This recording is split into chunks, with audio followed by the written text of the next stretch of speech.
Yung hinatid ko yung apo ni Nanay Lorna dito mga kababayan.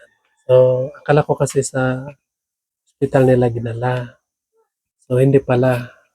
Doon pala sa manggagamot nila kidala mga kababayan. So, kailangan ito dalhin natin doon sa hospital. Kasi, para ano ba, ano tawag yan, ma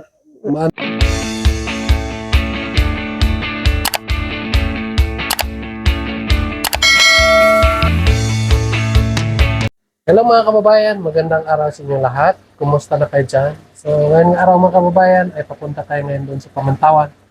Puntahan natin yung hapon ni Nanay Lorna doon. Kumustahin natin siya kung okay na ba yung lagay niya doon, yung sakit niya. So, may nagpapadala sa atin ng tulong. Pinasaan ni Sir Paul sa atin mga kababayan. Galing po sa ating mga sponsor. Maraming salamat po sa sponsor na walang sawang nagatulong sa mga taong nahihirapan. Sama natin si Nanay at si Ninita. Ayong Nets! Tara na! So, nandito po sila Nanay Lorna. Nandito si Nanay. Tara na! Tara na eh! Puntahan natin yung apo mo. Puntahan natin. Nets! Tara Nets!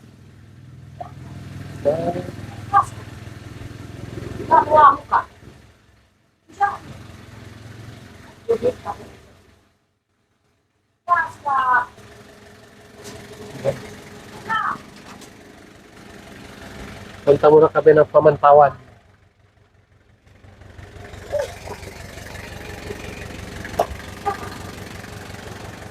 So, ayun mga kababayan, so paalis muna kami mga kababayan. Andito na si Nanay Lorna. So, andito din si Ninita. Let's. Ito. Wow. Wow. Pinapaayos ko itong buhok nila mga kababayan. Silang mag-ina. So okay na. So ako din, okay na din yung buhok ko. Bulot pa rin. Kulot pero maganda. Muna natin kay Nanay Lorna yung phone. At kausapin mo yung sarili mo na yun. Turuan kita ng Tagalog. Na, sige. Hi, Nets. Hi, Nat. Hi, Nat. Nat. Hi, guwapa. Parang wala sumuot si Nets ngayon ha. Ayusin mo yung phone natin para hindi mahina. Okay na ka, Nets? Sure? Sure. Misak. Sabihin mo na magandang hapon sa inyong lahat mga kababayan. Magandang hapon kaninyo mga kababayan. Kumusta na kayo dyan? Kumusta na kayo dyan? Dito naman po kami, mag-mission naman po kami. Dito namin kami, akong apo, ang bisitahan po dito. Bisitahin namin yung apo ko. Bisitahin namin apo ko. Bisitahin namin yung apo ko. Bisitahin namin apo ko sa Pamantawan po. Kung kumusta na ang lagay doon. Kumusta na ang lagay doon sa grabe po si Sir. Lipay-lipay ni kahangin ni Matis Pamantawan. Walang klase si Ninita ngayon? May klaseng kutob sa Lunes na klase, Sir. Bakit walang klase? Lunes, pila pa kaadlaw. Bakit walang klase? Kuan ka ng bakasyon ang maestra, Sir. Bakit daw? Basig na imitin niya. Baka natin po si Isto. Napod ako padikon kasi tanaw po. Asa na po si Dong.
Ayun mga kababayan, so nandito na kami sa Pamantawan, dito sa bahay ni Juanita. Juanita yan?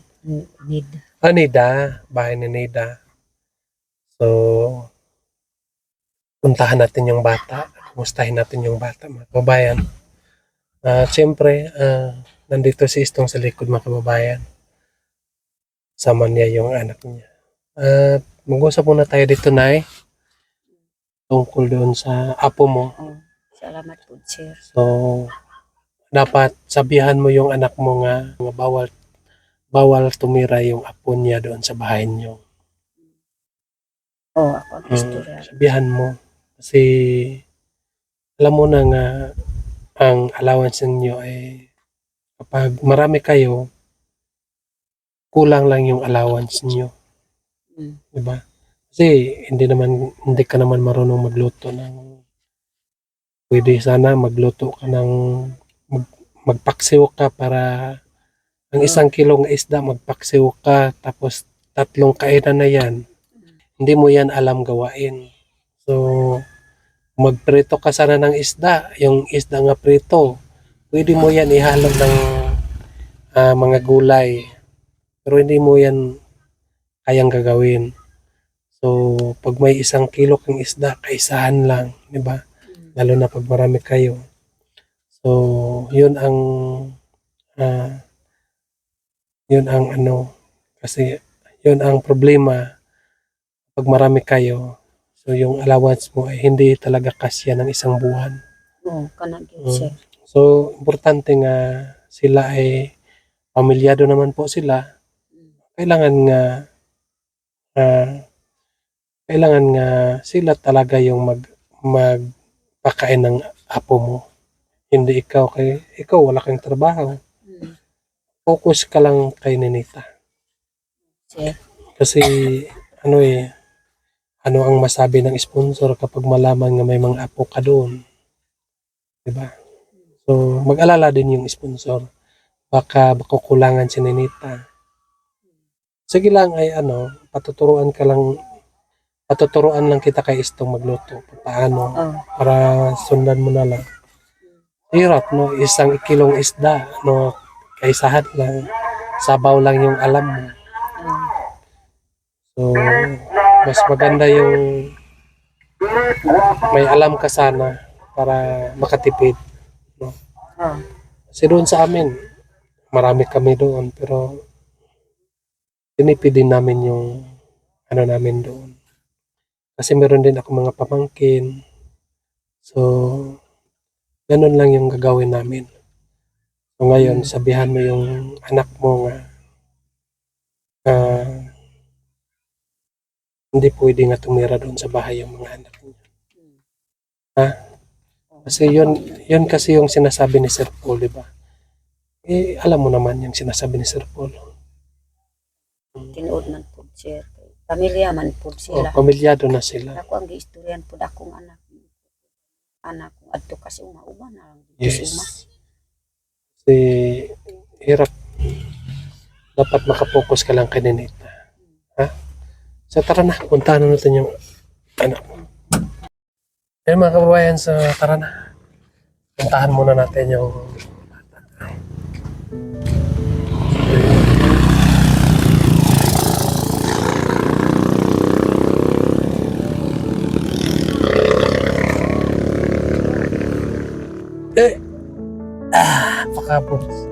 Pakabugso, okay. Nandyan yung apo mo na eh. Nasa lod.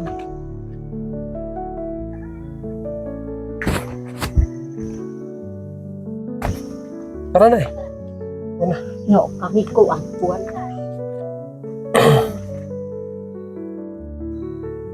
Papayan mapon. Maroon na akong da. Asod ko. Yan mga kababayan, so nandito na tayo.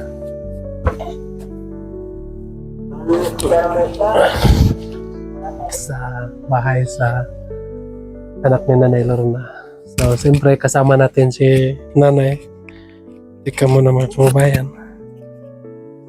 Ito yung mga apo mo na eh. So, sunod-sunod. Kagawas, oo. So, maliliit pa itong mga apo ni Nanay Lorna mga kababayan. So, naparito kami dahil kumustahin namin itong bata na masakit yung paa. Kumusta yung paa niya? Okay naman siya pero pabalik ko dito kay aron matulid na yung Hindi na, Yes. hindi na maano, hindi na ganun yung paa di mo. na sakit man Sakit. Pero umpat na, no? Do. napay ko ana na eh. Pinana. Hindi na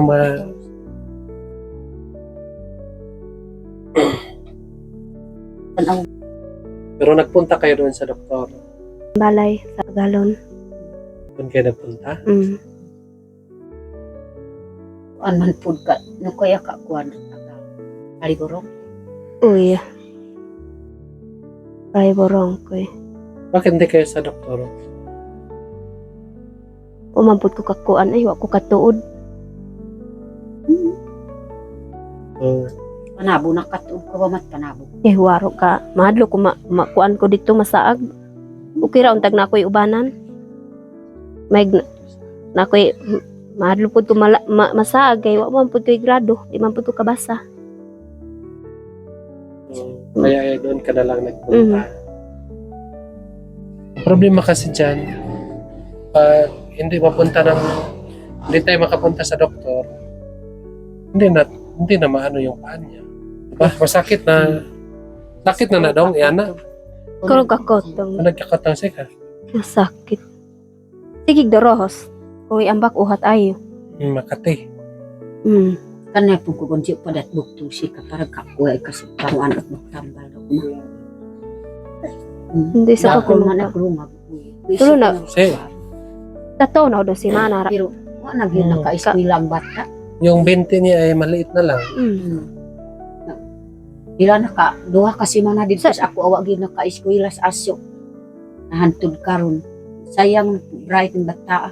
May gani kay makatulog na siya kuan. Di na siya mo hilag. Pasalamat Ayun, na ka may ganit kuan. ang Pikin Bombay. Na may Pasalamat nana. ka ganit na naulian na imong anak, na ako na imong anak ba ka nang halayan niya. Karon problema na lang kayo. Matulid. Yung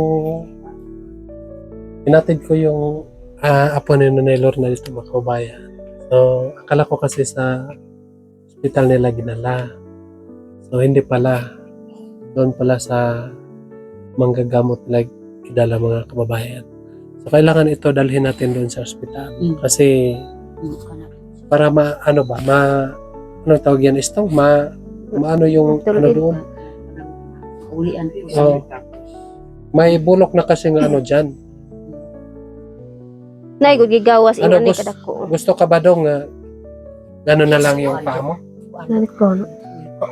Ha? Kauwi. Gusto ka ngayon kung ano na lang yung paa mo? Hindi na maina. So, ngayon, gusto mo bang dalhin natin ito doon sa Panabo? Pasalamat agay porom egag. Ako pasalamat kog ko yan. Madala ni dito sa Panabo. Kaya ron matulid na yung paa. Para maka-eskwela na siya. Musugod ba ka daw nga dadon ka sa Panabo? Ha? Sugod ka? So bukas, madto ta Panabo ugma. Ang awalos ba na ka oh. Pinakagin naka-eskwela sige ra kag pungko diri sa balay. Unsa man? Sugod ko eh. Kay Obama. maabot ting karong Sabado. Isa na siya kabulan magpuyos kuan balay. Ay kung di manggod na kapag hindi natin yan dadalhin doon sa Panabo sa doktor, ilang buwan pa yan, hindi pa yan maayos. Pero kapag dadalhin natin yan, isang linggo yan, 2 linggo, ayos na yan. So, buti dadalhin natin doon sa Panabo. Lumapatu ito. So, yun mga kababayan, na pinag-usapan namin nga bukas dadalhin namin itong apo ni Nanay Lorna sa Panabo para mapaayos yung binti niya mga kababayan. Kasi hindi na anong tawag yan ito? Sa Tagalog yung hindi na straight. So, hirap kapag hindi ito ipaayos kasi hirap maglakad mga kababayan. So, bukas ay umaga lang tayo, no? Umaga lang tayo punta doon para maaga din tayo makabalik. Kaya mo ba, Estong? Punta tayo doon sa ospital. Kaya dapat makuyog ka.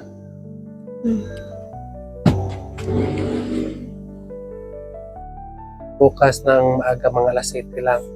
Alas na tayo. Para maaga lang tayo makabalik. Ayun mga kababayan, no? Magte-thank you lang po tayo doon sa ating sponsor. May gisend ni Sir Paul sa akin kahapon. Galing po ito kay Tita Rosie Ros. Maraming salamat po sa iyo. So, gisend kay Sir Paul, tapos gisend na naman sa akin. So, sabi doon para daw sa hapon ni Nanay Lorna. No? At kaya ko siya tinanong kung papayag ba siya nga dadalhin doon sa Panabo. Kasi sabi ni Sir Paul sa akin, samahan mo siya doon sa Panabo Salamat. para sure, no, ang paggamot. Baka naman po, saan naman mapadpad, diba? Hindi natin kasi alam. So, gusto na Sir Paul nga pasamahan. So, bukas, sasamahan ko doon kami ni Estong para magamot agad yung sakit niya. Hirap kasi mga kababayan kapag doon lang sa mga manambalay kasi walang kompleto, no? So, mas maigi, mas maganda ang nandoon sa hospital talaga. Yung doktor talaga maggamot. So, nagpapadala po siya sa atin ng 30,000 pesos. So, bukas, dadalhin natin ito. Yung bata, no? Bukas ko na ibigay sa inyo yung matira nga pera. Kung magkano yung matira nga pera sa gagastusin natin. So, yung pera nga pinapadala sa atin ay 35,000. So, galing po ito kay Ma'am Rosie Ros. Maraming salamat po sa iyo, tita. Sa yung pagmamalasakit sa apo ni Nanay Lorna. So, yung pera mo nandito na. So, bukas ko na lang ibigay sa iyo yung natira nga pera. Yung pera mo 30,000. Ito mo na. Or kunin mo na ngayon. Yan po, mga kababayan. So, ito yung pera sa sponsor natin. Galing po ito kay Sir Paul. So, mas maganda siguro bigay ko na lang sa'yo ngayon. Bukas, magpunta tayo doon sa Panabo. Or ikaw, ano ang plano mo? Dito mo pa ito sa akin o kunin mo na ngayon? Kunin mo na. Dito. So, mga kababayan, ibigay ko na lang sa kanila. Para bukas ay magpunta na lang kami doon sa Panabo. Kasi nga nandyan na sa kanya. Bawang Diyos, banyak sa ospital. Kunin mo. Siguro ito ba? Ako dog siguro parang Ang sikap. ito pa. 1, 2, 3, 4, 5, 6, 7, 9, 10, 11, 12, Salamat ko, sir. Pugumaya kayo. 14, Nauwi ka sa apong-apong di magmakais ko yun, sir. 18, 19, 20, 21, 22, 23, 24, Pinagmakais ko 25, yun sa asir. 26, 27, 28, 29, 30. Yan. Dapat akong pasalamatan puro, sir. 30,000 po yung pera mga kababayan. Galing po ito kay Tita Rosie Ros. Maraming salamat po. At thank you po kay Sir Paul sa pagtitiwala niya sa Salamat akin. din. Yung pera na binigay mo ay nandito na yung pera. Thank you po. No? So, ano yung masabi mo sa nagpapadala? Pasalamat ko sa hatagan. Maayo na jud akong makaadto na jud ang akong anak sa ospital tungod sa tabang sa kuan. Maka-eskwela po pugong biya. Yun mga kababayan, no? Maraming salamat po. At thank you po salamat po sa sponsor. Aso Ay, Dalog. maraming salamat po sa ating sponsor. Sana po ay huwag kayo magsawa na magka-tulong. At kami po ay nagkakasal po para sa inyo. Para marami pang mga katulungan nahirapan ng mga kailangan ng tulong. So, thank you po, no? At salamat din sa nanay. Salamat po. Maraming salamat po. At maraming salamat kay Sir Paul sa kanyang pagtitiwala sa akin. Sana po ay mataas-taas pa yung marating natin hanggang sa muli. No? Ngayon ay magpapaalam na ako mga kababayan. Thank you po sa lahat ng laging nagkasubaybay sa aking YouTube. At sana po ay huwag kayong magsawang magkasubaybay sa aming YouTube. At sana i-follow din ninyo si Stong Vlog. No? Yan po ang lagi kong kasama mga kababayan. Mabait po yan, yung Stong. No? So sana ay follow niyo para makatulong din siya sa mga kababayan natin dito na nangangailangan ng tulong. So, yun lang po mga kababayan. Thank you po. Mag-ingat kayo dyan palagi. God bless you.